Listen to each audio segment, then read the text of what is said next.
नमस्कार दोस्तों, हमारे short hand live Prayagraj channel पर आप सबका एक बार फिर से पुनः बहुत बहुत स्वागत है। दोस्तों, यहाँ पर कुछ ऐसी अपडेट मैं आप सबको दूंगा जो कि संबंधित होगी इलाहाबाद, झारखंड, बिहार, राजस्थान और अन्य कुछ अलग से जो है सूचना मैं आप सबको दूंगा। देखो क्या है कि समय तो बिल्कुल मिल नहीं पाता है कि कब मैं आप सबको वीडियोस के माध्यम से अपडेट करूँ। इसी कारण से एक ही वीडियो में सबकी अपडेट मैं आप सबको आज दे दूंगा, क्योंकि लगातार कमेंट्स आप करते हैं तो इंडिविजुअली मैं सबको कमेंट्स में रिप्लाई अभी थोड़ा सा नहीं कर पाता हूं। तो आपको भी लगता होगा कि सर जो है कमेंट नहीं हमारे जो है कमेंट्स का रिप्लाई नहीं दे रहे हैं। इसी कारण से मैं वीडियो बना दे रहा हूं। और यहाँ पे जो भी कुछ आपको स्क्रीन पे दिख रहा है इसके बारे में भी एक बार पूरा डिटेल्स आप समझ लीजिएगा, क्या ऊपर से नीचे सब कुछ लिखा हुआ है।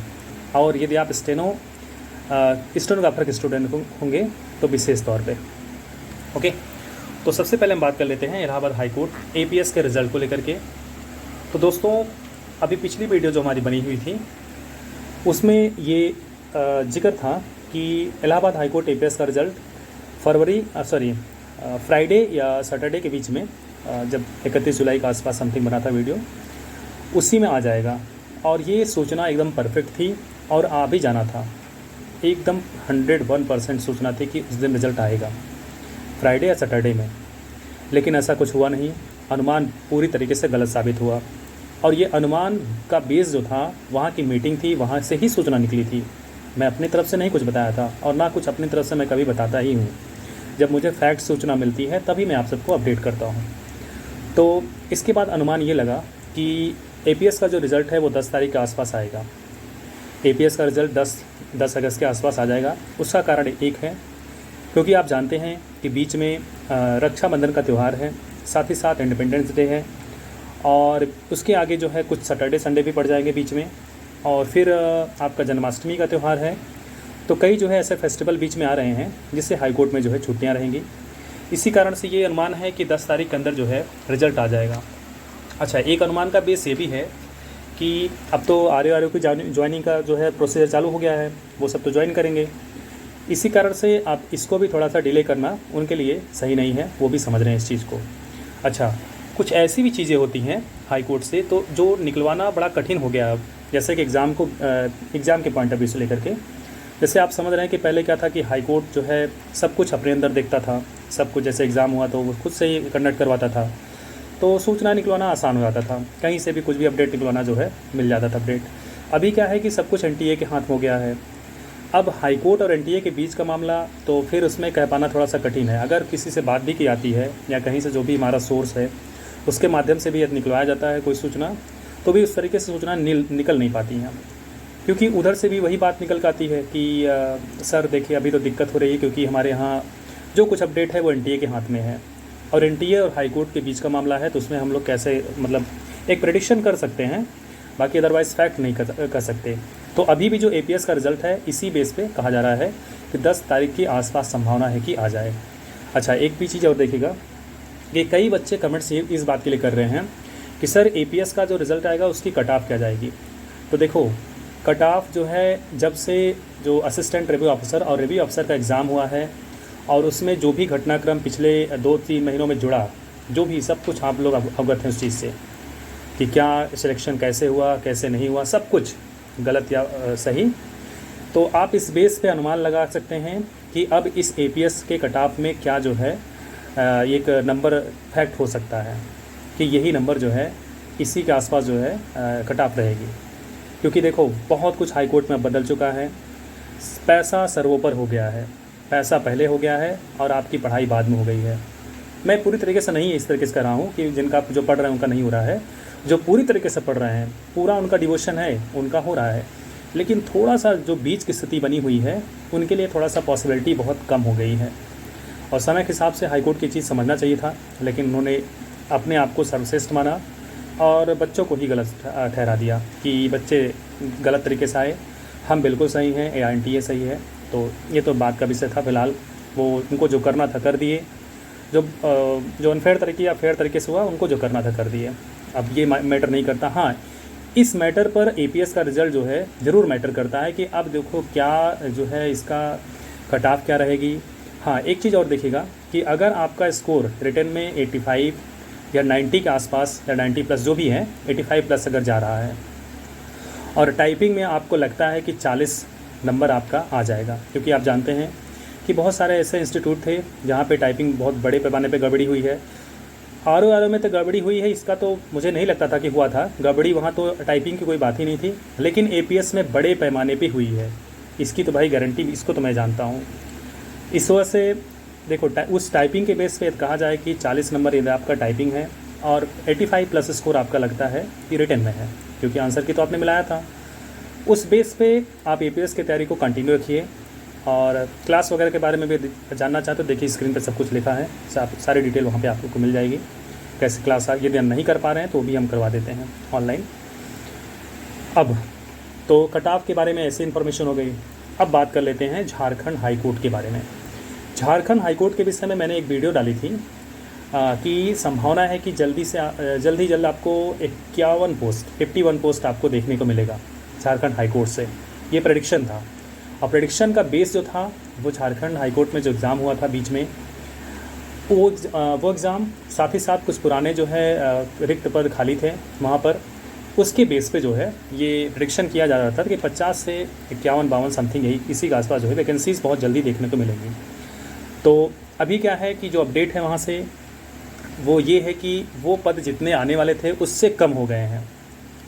अभी जो है जितने पद आने वाले थे उससे कम हो गए हैं। अब लमसम ये मान के चलिए कि 35 और 40 के बीच में इतनी ही वैकेंसी आएगी, क्योंकि प्रमोशन में सबका प्रमोशन हुआ नहीं है, उसमें डिपार्टमेंटल एग्ज़ाम होता है, तो बहुत सारे बच्चे जो है क्वालिफाई नहीं कर पाए हैं, तो सीधी बात है कि वो पद अभी खाली ही नहीं हुआ है। और जो पहले का वीडियो था उसी बेस से बनाया गया था कि यदि सबका प्रमोशन हो जाता है तो ये सारे पद जो है रिक्त हो जाएंगे, तो इनकी पदों की संख्या जो है बढ़ जाएगी। लेकिन अभी पदों की संख्या जो है बढ़ी नहीं है, बहुत माइन्यूट जो बढ़ी है वो माइन्यूट है, 5, 6, 7, 8 यही बढ़ी हुई है। हाँ, यदि अलग से जजों की नियुक्ति की जा रही है, क्योंकि आजकल आप जान रहे हैं कि लगभग अभी सुप्रीम कोर्ट में मीटिंग हुई है और लगभग 100 नए जज जो है अलग अलग हाई कोर्ट में दिए जा रहे हैं, तो उस बेस पे जो है अगर झारखंड हाई कोर्ट को भी कुछ नए जज मिल जाते हैं तो संभावना है कि ये पद जो है जो मैं बता रहा हूँ 35 और 40 के बीच में, ये 50 या आसपास उसके ऊपर भी पहुँच सकता है। अब ये तो देखने वाली बात होगी। लेकिन हाँ, साथ ही साथ झारखंड हाई कोर्ट से जो civil court, Jharkhand civil court से भी वैकेंसी आने वाली थी, वो भी एकदम पैरेलल में लगी हुई है। हाई कोर्ट के पैरेलल में दोनों वैकेंसीज लगी हुई हैं।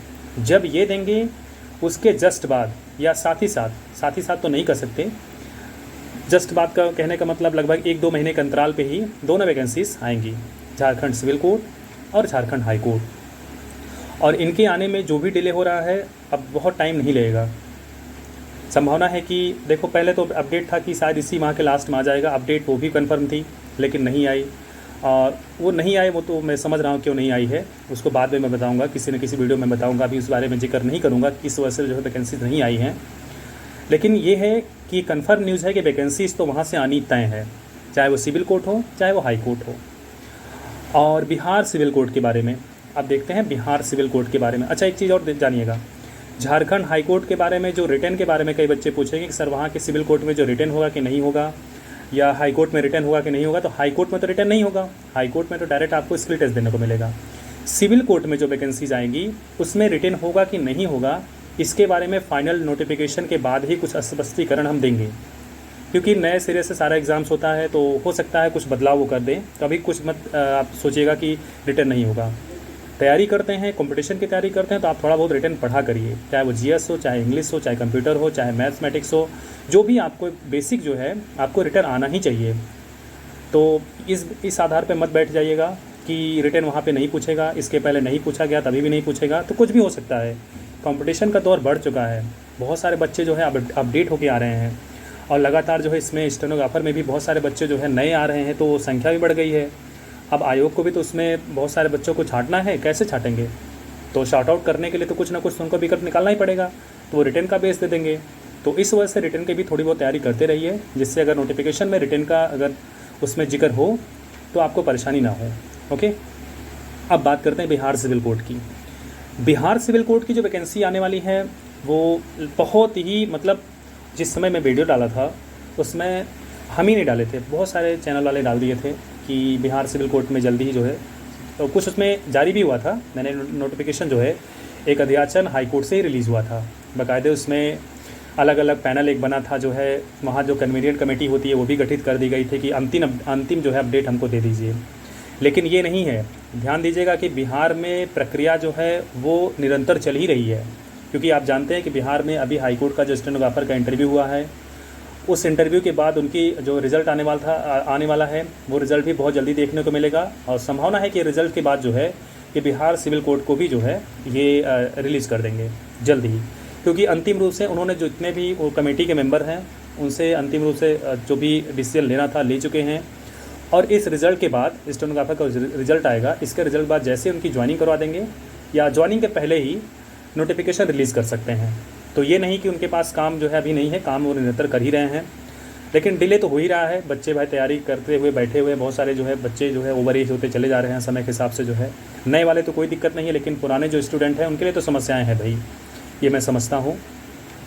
और राजस्थान हाईकोर्ट के बारे में, अच्छा इसमें भी देखिएगा रिटर्न के बारे में मैं पहले बताऊँगा कि रिटर्न के बारे में अभी कुछ मत पूछेगा, नोटिफिकेशन आने के बाद ही आप पूछेगा। नोटिफिकेशन जैसे रिलीज़ होगी उसमें क्या पूछेगा क्या नहीं पूछेगा, ये सब बिल्कुल अभी शांत रहिए। इस बारे में मैं यही कहूँगा कि अगर पढ़ रहे हैं तो रिटर्न भी पढ़ा करिए।